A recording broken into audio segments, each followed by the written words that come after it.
रवि येते बराबर है कभी करना चाहिए ना रे ये भी देख संगवारी हो हमारे साथ में हमारे सब संगी संगवारी मन जुरिया गए तो हम सब ले पहले रवि देवांगन से पूछो। रवि देवांगन भाई आप मतलब कैसे लगी थी यहाँ आके तीरथगढ़ धाम आके जरूर देखाओ आप मन कैसे जगह है आप मतलब पता चली जी और बहुत सुंदर जगह है हमारे छत्तीसगढ़ के जी जी।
हमारे साथ में भाई कुलदीप पाटले जी आप मन के चैनल में स्वागत है। और आज के जो तीरथगढ़ के धाम है ओला आप मन दर्शक मतलब का कही हो।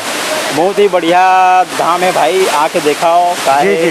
पानी के जो गिरे के बहाव है ये देखे ला नहीं मिला है जगह जगह में जी बिल्कुल ये बिल्कुल बहुत अच्छा है तीरथगढ़ के नाम से है तो तीरथगढ़ नहीं है एकदम गढ़ ही है बिल्कुल तो छत्तीसगढ़ जरूर के आओ। एक ऐसे गढ़ जो बिल्कुल हम देखे बर कई राज्य दूसर राज्य भी जाता जो हमारे छत्तीसगढ़ में भी हमारे है एक गढ़ जो तीरथगढ़ के नाम से ही प्रसिद्ध है। संगवारी हो आप मन हमारे वीडियो ला देखा था तो बिल्कुल एक बार जरूर आवा हमारे साथ में जुड़ गए। बिल्कुल पप्पू भैया कहा थी हमारे